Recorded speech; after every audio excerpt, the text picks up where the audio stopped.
and the not knowing was the worst. Martin, Harrisburg, Pennsylvania. Good morning. Yeah, Martin. Yep. Hufford. I worked at the Navy Depot, Mechanicsburg, Pennsylvania. Outside the base was a 7-Eleven store that was owned and operated by a guru from Pakistan. I was a security guard at the time. Zachariah Masawi, Muhammad Ali, and Sheikh Mohammed Khalid were all in the store. I reported to the FBI in Philadelphia, the Secret Service in Lancaster, Tom Corbett, running Attorney General, Rick Santorum. I'm sick and tired of not getting anything done.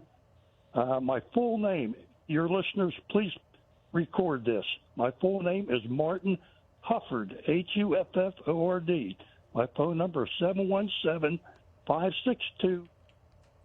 Anthony in Miller Place, New York. Go right ahead, Anthony. Hi, thank you for your expert help in resolving all these matters of affairs in American politics. Building 7 was not hit by a plane, and it collapsed a half hour, if not 45 minutes, after having been reported having collapsed, the Solomon building.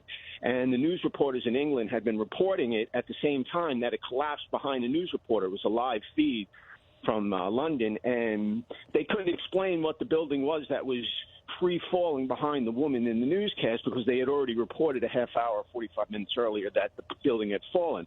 Also, too, Sandy Berger went into National Archives and removed a great many documents, destroyed them on various occasions, and nothing ever was exposed about that other than Sandy got a slap on the wrist. Now, you say to yourself, and two, I was involved with the traffic controllers on that morning. The 5 controllers, if you had heard them converse about what transpired, you would be deeply concerned because we had been on a red alert on that morning. If you remember, there was a parachutist got caught on the Statue of Liberty a week earlier. We were in the highest level of code red because they knew an attack was coming. And we said, the controllers amongst us, we said, he's lucky he didn't get shot out of the sky in his parachute. He was hanging a banner off of the torch for landmines, military-industrial complex landmines being spread around the world. And they didn't shoot him out of the sky, but they rescued him because he got caught off the torch. And then a week later, 9/11 happened. We were ready, and we had an hour and 45 minutes lead time. NORAD was called 5 times, and they stood down.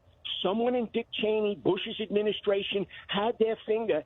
They were in the wherever, and they didn't allow NORAD to. They responded for the parachutists. They were circling this. They were circling. The 3 planes were up there, and on 9/11 there was nobody to be found. Oh, we don't know nothing. And now Sandy Berger runs into the archives. You're saying, Anthony, are you saying that NORAD was not called on 9/11? Because it was. We called them 5 times. No, but they did scramble jets. There were jets in the air.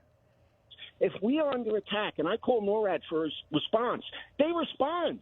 Regardless, whether it's practice, real time, it's standard protocol procedure. But they did respond, is what I'm saying. Office. Excuse me, dear, I'm sorry. I'm saying they did respond. They scrambled the jets.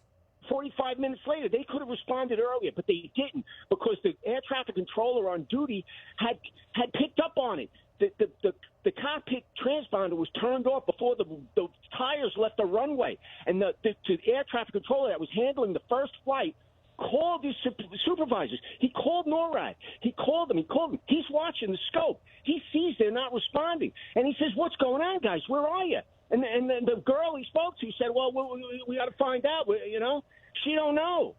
Nobody had any answers from him. And they recorded all those tapes. They recorded the controllers that morning as the 5 of them, what transpired.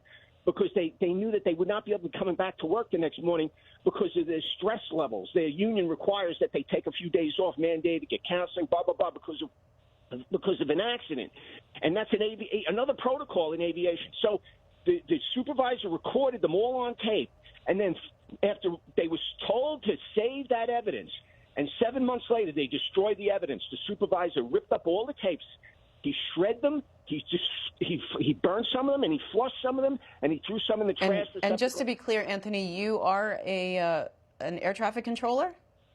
Robert Topman, M-A-N, Robert Totman. He handled the first plane, gave them an hour and 45-minute lead time, and what's your down. So I'm not clear on your connection. You're just reading about this. MacArthur Airport, Tricon Center. Islip MacArthur Airport, Tricon Center, Robert Totman, Totman. Got it. Lee in Charleston, South Carolina. Go ahead, Lee. Yeah,